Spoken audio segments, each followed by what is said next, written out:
নমস্কার, জয় শ্রী গণেশ। আপনাদের প্রত্যেককে জানাই স্বাগতম আজকের বিশেষ পর্বের অনুষ্ঠানে। আজকে আলোচনা করব যে রাশিটিকে নিয়ে, সেটি হলো রাশি কুম্ভ। কুম্ভ রাশি কালপুরুষের রাশিচক্রের একাদশতম রাশি এবং শনি গ্রহ প্রভাবিত রাশি।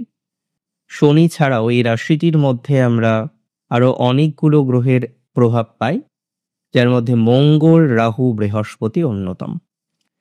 কুম্ভ রাশির জাতক জাতিকাদের গুরু বৃহস্পতি তাদের সাপেক্ষে পঞ্চমে থাকবে এবং পঞ্চমে থেকে নবম দৃষ্টি রাশিতে থাকবে, যদিও এই রাশির পঞ্চমেও প্রবেশ করছে শুক্র, এবং একটি কিন্তু অত্যন্ত শুভ একটি সমন্বয়। আপনাদের ভাগ্যপতি তিনি হচ্ছেন শুক্র নিজে, এবং সেই শুক্র প্রবেশ করবেন পঞ্চমে। দুই গুরুর পঞ্চমে অবস্থান আপনার জীবনচক্রের বিভিন্ন রকম বিষয়ের গতি ফিরিয়ে আনতে পারে বা ফিরিয়ে আনতে চলেছে বলে আমি অন্তত মনে করি। দেখুন, প্রথমেই আমি খুব দায়িত্ব নিয়ে আপনাদের একটা কথা জানাতে চাই, বা দায়িত্ব নিয়ে একটা কথা আমি আপনাদের বলতে চাই।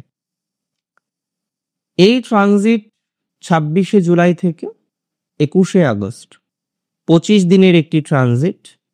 প্রত্যেকটি ট্রানজিটেই ভালো মন্দ উভয় বিষয়ই যুক্ত থাকে।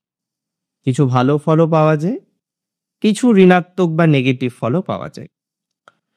এই ট্রানজিটটাও অনেকটা তাই, পজিটিভ ফলও আসবে, নেগেটিভ ফলও আসবে। দেখুন, আমি আপনাদের একটা কথা খুব দায়িত্ব নিয়ে বলছি। এই ট্রানজিটে বহু কুম্ভ রাশি জাতক জাতিকাদের নিজের যে শখ, নিজের যে প্যাশন, সেই প্যাশন পূরণের লক্ষ্যে এগিয়ে যেতে পারবে। আপনারা মাথায় রাখবেন যে শুক্র তিনি হচ্ছেন শুধু বিলাসিতা বা লাক্সারির কারক নয়, তিনিও প্র্যাকটিক্যাল লার্নিং দেন, তিনিও দৈত্যদের গুরু। হ্যাঁ, বিলাসিতা, সৌন্দর্যতা ইত্যাদি বিষয়ে শুক্রের প্রভাব বেশি। যে জাতক বা জাতিকার শুক্র ভালো, সে একটু বিলাসিতার মধ্যেই থাকতে চায়। যে জাতক জাতিকার শুক্র অনেক শুভ, অনেক পজিটিভ, তার বারবার বারবার ইচ্ছা বা আকাঙ্ক্ষা তৈরি হয় যে না, একটু বৈভব আসুক, আর একটু এই বিষয়বস্তুগুলোর অ্যাটাচমেন্ট হোক। সো তাদের মধ্যে এই মেন্টালিটিটা ইনবর্ন, তাদের মধ্যে এই মেন্টালিটিটা প্রথম থেকেই থাকে। Which is most important or more important that I believe, যে শুক্রের প্রভাবে আমরা দেখতে পারবো কুম্ভের বহু জাতক জাতিকারা নতুন কিছু ক্রিয়েটিভ বিষয়ে যুক্ত হতে চলেছেন, বা অলরেডি যারা যুক্ত আছেন, কুম্ভের অনেকেই আছেন, তারা কিন্তু কানেক্টেড। কিসের সাথে কানেক্টেড? বিভিন্ন রকম বিষয় যেগুলি আর্ট কালচারকে রিপ্রেজেন্ট করে। তাহলে আর্টের সাথে যারা কানেক্টেড, বিভিন্ন কালচারাল ম্যাটারগুলির সাথে যারা কানেক্টেড, তাদের জন্য কিন্তু এই কম্বিনেশন অত্যন্ত গুরুত্বপূর্ণ।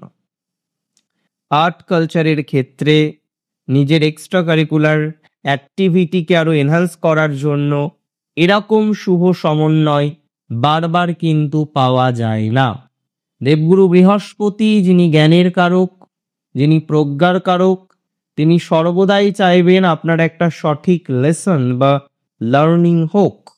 তাই যারা লার্নিং করতে চাইছেন, যারা সঠিক লেসন প্রাপ্তির জন্য বারংবার চেষ্টা করছেন, তারা সেই সঠিক লেসনটা পাবেন, তারা সেই সঠিক লার্নিংটা করতে পারবেন, এবং ম্যাক্সিমাম প্রবাবিলিটি থাকবে তারা সেই সঠিক লার্নিং করে এগিয়ে যাচ্ছেন বা এগিয়ে যাবেন। আমি বিশ্বাস করি সেটা, যে আপনারা এগিয়ে যেতে পারবেন। সঠিক লার্নিং এর মাধ্যমে আপনার প্রসপ্যারিটি বা প্রোগ্রেস আসবে, এবং ধীরে ধীরে ধীরে ধীরে ক্রমশ আপনার ক্রমবর্ধমান উন্নতির জায়গাটা আমরা কিন্তু এক্সপেক্ট করতে পারবো। দেখুন, একটা কথা কি জানেন তো? কথাটা হচ্ছে, আমরা বারবার বারংবার দেখেছি যে বিভিন্ন রকম বিষয়বস্তু আপনাদের জীবন চক্রের সাথে অ্যাটাচড হয়। এর আগেও যে কুম্ভ ক্রিয়েটিভ হওয়ার চেষ্টা করেনি তা নয়, এর আগেও যে কুম্ভ ক্রিয়েটিভ লার্নিং এর চেষ্টা করেননি তাও নয়। তারা ক্রিয়েটিভ লার্নিংয়েরও চেষ্টা করেছেন, ক্রিয়েটিভ হওয়ারও চেষ্টা করেছেন, কিন্তু দিন শেষে কোথাও যেন গিয়ে সম্পূর্ণরূপে সেই ক্রিয়েটিভ লার্নিংটাকে যেন বাস্তবায়ন করতে পারেনি। অনেক গৃহিণী প্রশ্ন করেন যে দাদা সাড়ে সাথী চলছে, ইনলস প্রবলেম, নিজের কিছু একটা করব ভাবছি, কিন্তু একটা জায়গায় গিয়ে থেমে যাচ্ছি। এই ট্রানজিট আপনার জন্য একটা মাইলস্টোন হতে পারে, যে না আপনি থামবেন না, নতুন করে আপনার এগোনোর আবার কম্বিনেশন আছে, নতুন করে আবার এগিয়ে যাওয়ার একটা প্রভাব আপনি জীবনচক্রে দেখতে পারবেন, তার একটা হিউজ পসিবিলিটিস আছে। সো আমি মনে করি যারা নতুন করে এগোনোর পরিকল্পনা করছেন তাদের সেই পরিকল্পনা বাস্তবায়িত হবে, সেই পরিকল্পনা তাদের ধনাত্মক হবে এবং তারা এগিয়ে যেতে পারবেন।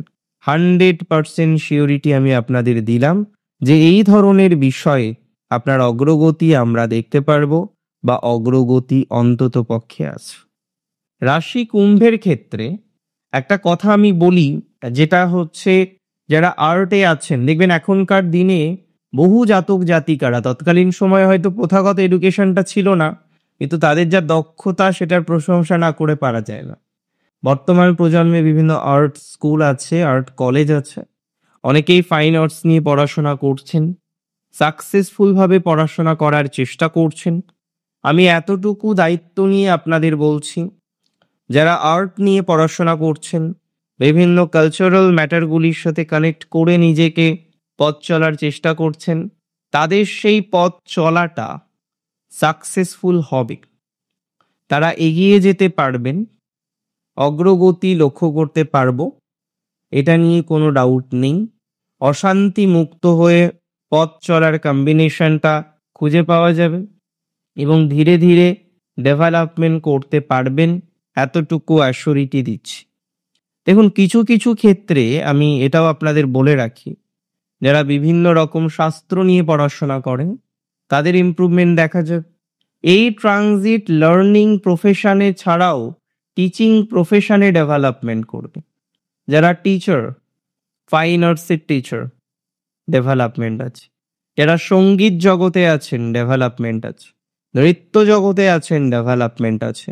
বিভিন্ন রকমের সমসাময়িক বিষয়কে কেন্দ্র করে যারা প্রফেশন করছেন তাদের অগ্রগতি দেখা যাবে। যেমন ধরা যাক, যারা যুক্ত রয়েছেন বিভিন্ন ধরনের ম্যাটারে যেটা কানেক্ট করছে খেলাধুলা, অ্যাথলেটিক্স আছেন যারা, তাদের সময়টা ভালো যাবে। এই ট্রানজিট আপনার নতুন কোনো লার্নিং এর পক্ষপাতী। সো হতে পারে এমন যে আপনি নতুন কোনো শিক্ষায় শিক্ষিত হলেন, কোথাও যেন গিয়ে আপনি আরো বেশি চেষ্টা করলেন যে আপনার এডুকেশনাল ডেভেলপমেন্টটা হোক। চাকরি করছেন আইটি সেক্টরে, বাট একটা ডিগ্রি করে নিলেন, একটা এক্সট্রা লার্নিং করে নিলেন, তো কোথাও যেন গিয়ে এই প্রবাবিলিটি থাকবে যে আপনি একটা এক্সট্রা লার্নিং করছেন। কোথাও যেন গিয়ে এই সম্ভাবনাকে কোনো রকম ভাবেই গুরুত্বহীন মনে করা যায় না, যে আপনার কোনো না কোনো সেগমেন্টে, কোনো না কোনো ক্ষেত্রে একটা যথেষ্ট ডেভেলপমেন্টের জায়গা আসবে, যথেষ্ট ডেভেলপমেন্টের জায়গা আসতে পারে, বা যথেষ্ট ডেভেলপমেন্টের জায়গাক্রম তৈরি হওয়ার কম্বিনেশন অন্ততপক্ষে রাশিচক্র পটে তৈরি হচ্ছে, যেটির ইম্প্যাক্ট আপনি আপনার জীবনচক্রে লক্ষ্য করতে পারবেন। তবে গাড়ি বা বিভিন্ন রকম ড্রাইভিং প্রশিক্ষণ নেওয়ার ক্ষেত্রে একটু সচেতনতা রাখতে হবে আপনাকে, এটা খুব গুরুত্বপূর্ণ, এটি ভেরি ভেরি ভেরি ইম্পর্টেন্ট। এই জায়গাটা মেনটেন করতে হবে আপনাকে। এটা যত বেশি মেনটেন করতে পারবেন ততটাই ভালো। এটা মেনটেন না করতে পারলে কিন্তু জটিলতা বাড়তে পারে। সো আমাদের এই বিষয়টিকে নিয়ন্ত্রণ করে পথ চলার যথাসম্ভব চেষ্টা করা দরকার। আচ্ছা, আমি বলে রাখি, যারা রিলেশনশিপে আছেন, প্রেমের জায়গাটা একটু বেটার হবে। যে কোনো গুরুজনের আশীর্বাদও পেতে পারে। এতদিন ধরে হয়তো দুই পরিবারের মধ্যে একটা বিতর্কের জায়গা রয়েছে, একটা অশান্তির জায়গা রয়েছে। সেই অশান্তি, সেই অসন্তোষকে পার করে নিয়ে এসে একটা বেটার পর্যায়ক্রম তৈরি করার লক্ষ্যে আপনারা এগিয়ে যেতে পারবেন তরতর করে, সেটি দায়িত্ব নিয়ে বলছি।